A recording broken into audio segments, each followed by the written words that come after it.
Le Grand Matin Sud Radio, 7h-9h, Jean-Jacques Bourdin. Il est 8h12, nous sommes avec Elisabeth Lévy. Ça va bien, Elisabeth? Et ça va, Jean-Jacques? Oui, bonjour je sens à que... tous. Oui, voilà, j'ai oublié de vous donner ma feuille. Bon, alors, cette photo a fait le tour du monde, et je regardais le nombre d'ailleurs de visionnages de cette photo, c'est hallucinant.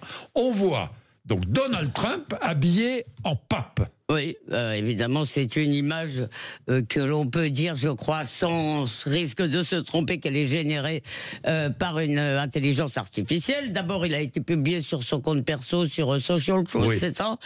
Et ensuite, sur le compte officiel de la Maison-Blanche, qui est évidemment un peu surprenant. Alors, le président prend un air recueilli, plutôt inhabituel. Hein. Alors donc, il avait déjà lancé il y a quelques jours aux journalistes qu'il serait son choix numéro 1 pour être pape, et bien sûr maintenant il soutient quand même un peu un évêque américain. Bref, ce running gag n'a pas amusé en tous les cas les évêques américains, en tout cas ceux de l'État de New York.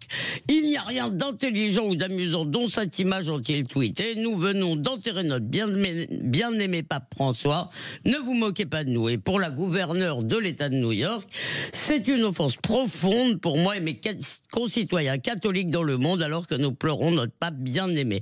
Alors Cathy Hochul est démocrate. Je ne sais pas en réalité si tous les catholiques américains, dont 60% ont voté pour Trump, se sont si offensés. Si c'est le cas, je ne suis pas sûr qu'ils aient raison. Mais vous pensez qu'ils ont tort, même? Oui. Elisabeth, oui. Oui, mais ils tournent le pape en ridicule, quand même. D'abord, je suis même pas sûr que ce soit l'intention, ce qui serait réellement blasphématoire du point de vue d'un catholique, si vous voulez, c'est que il se représente en Jésus sur la croix, mais en même temps, rien n'est perdu. Il nous reste encore 3 ans. Oui, c'est vrai.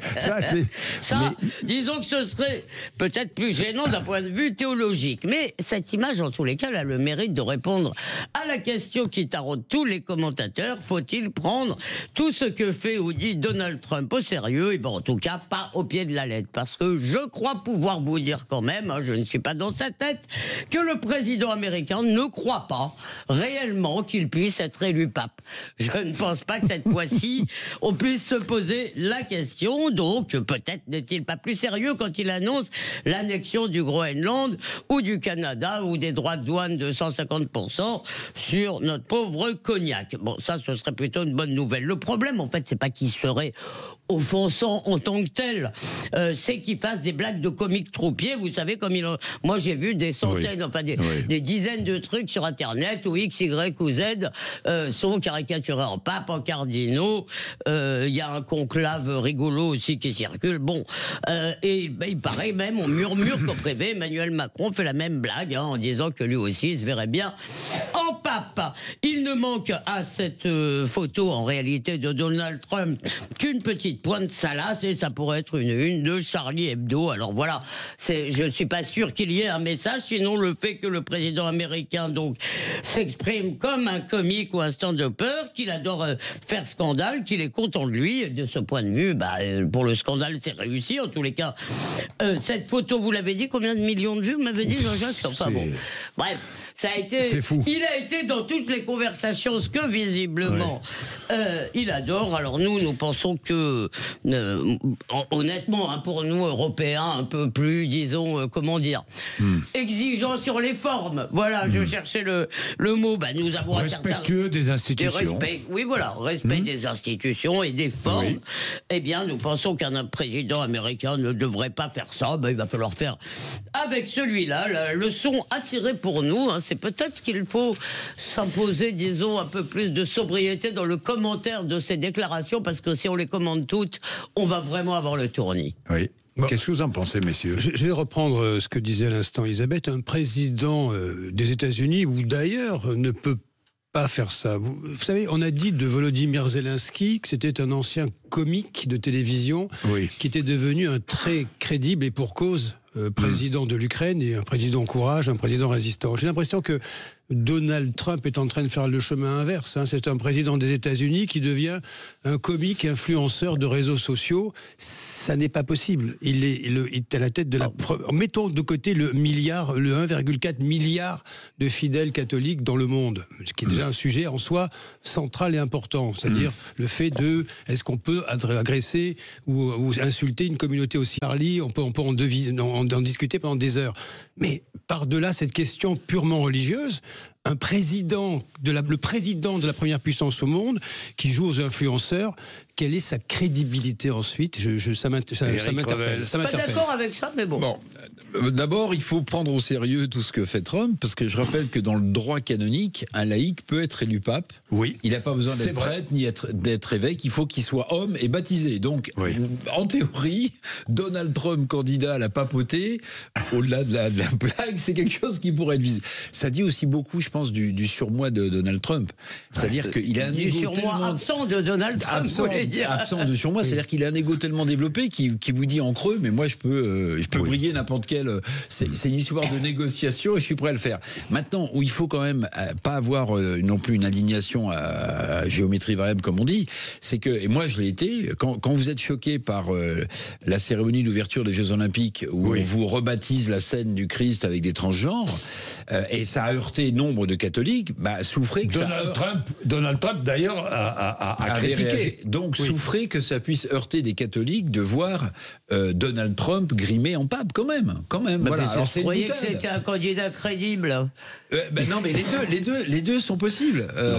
Si, non, mais je veux dire, là où je suis pas d'accord, vous avez raison de rappeler que le droit canonique permet à un laïc d'être élu pape. Voilà. Comme ça, on apprend quelque chose de cette anecdote. Et vous avez raison de rappeler. D'ailleurs, Jean-Jacques me l'avait rappelé hier dans nos échanges. J'ai oublié que Donald Trump avait critiqué cette cérémonie. Bon, le niveau d'offense était... En fait, cette photo ne me semble pas réellement offensante, si vous voulez, voilà. Mais je comprends ce que vous voulez dire. C'est pas l'est-elle offensante? Non, ce qui serait vraiment... Alors, par contre, je vous l'ai dit en boutade, mais je vous le dis, on le verra peut-être avant la fin du, j'allais dire quinquennat, mais du mandat. 4 ans. Du mandat. Je sais pas comment on dit 4 ans. Quadriennat. Quinquennat. Ou quadriennat, quadriennat, ça doit être, oui. Bon.